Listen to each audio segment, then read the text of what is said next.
आइए तो आज आपको एक बड़ी खबर से रूबरू कराने जा रहे हैं, जहां पर आपको बताते चले कि नीतीश कुमार का बिहार में समाधान यात्रा लगातार चल रहा है। इस समाधान यात्रा में जो है नीतीश कुमार सभी जिलों में जाकर जिलों की समस्या से रूबरू हो रहे हैं और किस जिले में कितनी समस्या है, क्या समस्या है, उसका समाधान करने के फिराक में लगे हुए हैं। या फिर चुनावी मुद्दा हो सकता है, उनका भी पीएम बनना है तो पीएम बनना है तो भाई समाधान यात्रा नहीं करेंगे तो फिर लोगों की समस्या नहीं सुनेंगे तो फिर लोग चुनाव के समय आवाज़ उठा देंगे।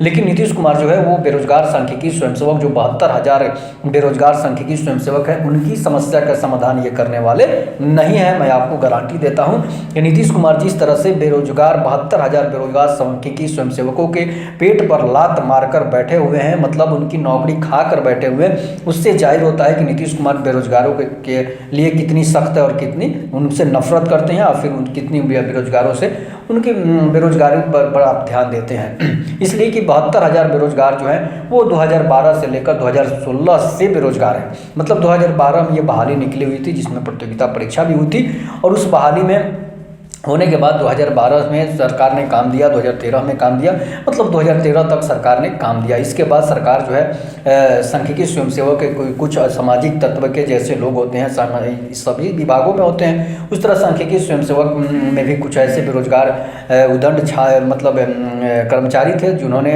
पैसे बढ़ाने के लिए, नौकरी को नियमित करने के लिए नीतीश कुमार की सभा में वो उदंडई कर दिए। उदंडई करने के बाद नीतीश कुमार ने खुले मंच से ये ऐलान करके कहा कि मैं आपकी नौकरी को खा जाऊंगा, इसलिए आप चुपचाप बैठ जाइए। लेकिन नीतीश कुमार जो है वो अपने जाते हैं अपने और कलम से नौकरी ख़त्म कर देते हैं और उन्होंने ये भी कहा था कि मैं कलम चला दूंगा तो सड़क पर आ जाओगे, उन्हें सड़क पर लाने का काम करते हैं। इसके बाद बेरोजगार सांख्यिकी स्वयंसेवक उनकी स्थिति ऐसी बनी है, भुखमरी की स्थिति बनी हुई है, उनका परिवार है, बाल बच्चे हैं और उनकी नौकरी खाकर सरकार चुपचाप बैठे हुए, लेकिन उस पर किसी सरकार ने ध्यान नहीं दिया।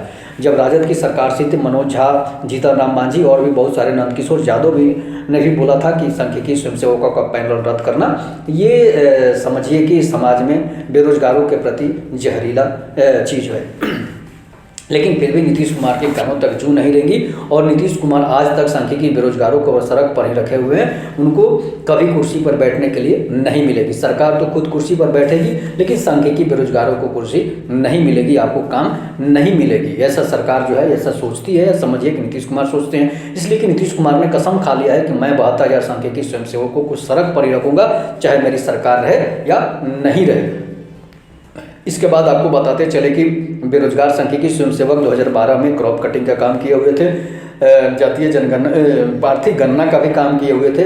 इसके बाद वो जन्म प्रमाण पत्र बनाने का भी स्कूलों में जा जाकर काम किए थे। फिर भी सरकार जो है उनकी अनदेखी कर रही है, सरकार उनके पेट पर लात मार कर बैठी हुई है। समझ लीजिए उनकी नौकरी जो है सरकार के द्वारा ही खाया गया और वो भी नीतीश कुमार खुले मंच से ऐलान करके कहते हैं कि मैं आपकी नौकरी खा जाऊँगा और खा गए हैं।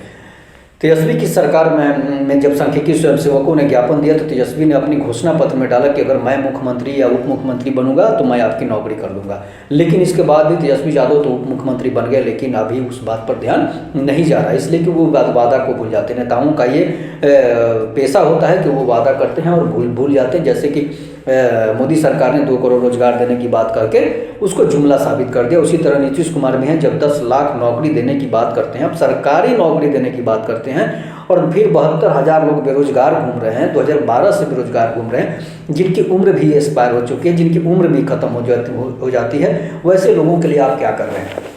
इसलिए कि वो लोग सरकार में कार्यरत थे, काम किए थे। आप टोला सेवक को नियमित कर देते हैं, शिक्षा मित्र को नियमित कर देते हैं, आंगनबाड़ी को नियमित कर देते हैं, लेकिन 72,000 बेरोजगार सांख्यिकियों को नियमित क्यों नहीं करते हैं? इसलिए नहीं करते हैं कि उसमें दलित के बच्चे कम हैं, इसलिए नहीं करते हैं कि उसमें एसटी और एससी के बच्चे कम हैं, नहीं, उसमें पिछड़ा वर्ग, अनपिछड़ा वर्ग, इसके बाद जनरल और दलित और ओबीसी के लोग भी हैं, एसटी के भी लोग भी हैं, एससी के भी लोग हैं, सब लोग हैं। फिर आप ऐसे क्यों कर रहे हैं? क्या आप केवल उनकी आपको वोट चाहिए? आपको उनसे कोई मतलब नहीं है? आपको मतलब है, इसलिए मतलब है कि 72,000 बेरोजगार अगर एक हो जाते हैं तो फिर आपकी समझिए कि वो 72 लाख वोटों में तब्दील हो सकती है।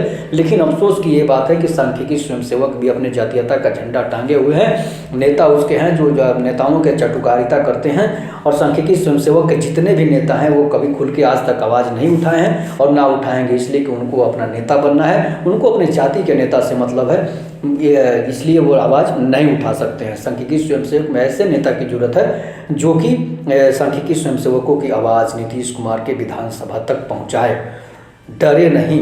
वैसे सांख्यिकी स्वयंसेवकों को नेता की नेतृत्व की जरूरत है, तभी आपको नौकरी मिलेगी, नहीं तो आप मुड़ी पटक के रह जाइए, आपको नौकरी नहीं मिलेगी।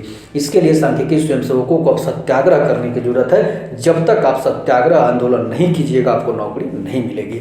जब देश को आज़ाद कराने के लिए सत्याग्रह आंदोलन महात्मा गांधी को करना पड़ा था, तो सांख्यिकी स्वयंसेवक एक नौकरी के लिए सत्याग्रह आंदोलन क्यों नहीं कर सकता है। सांख्यिकी स्वयंसेवकों को चाहिए कि विधानसभा के या तो गेट पर या फिर नीतीश कुमार के आवास के गेट पर आपको आमरण अनशन और सत्याग्रह करना चाहिए, अन्न त्याग देना चाहिए। अन्न त्यागने के बाद भले आप वहीं पर आपकी स्वर्गवासी हो जाए, लेकिन आपको उसके दरवाजे से हटना नहीं है। आप जब तक या तो फिर आप वहाँ पर आत्मदाह कीजिए या फिर वहाँ पर आप सत्याग्रह कीजिए, अन्न जल छोड़ दीजिए। जिस तरह अन्ना हजारे ने किया था, तो आपको वैसे ही करना पड़ेगा, तभी आपको नौकरी नीतीश कुमार देंगे।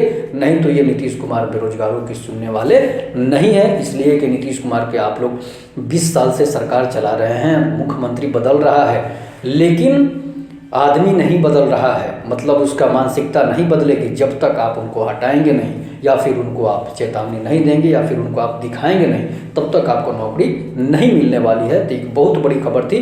आप इस खबर को, हम आपके साथ हैं, आपके पास ही रहेंगे, आपके साथ रहेंगे, आपका आवाज़ उठाते रहेंगे। आप हमारे चैनल को सब्सक्राइब जरूर कीजिए। जय श्री राम, जय श्री कृष्ण।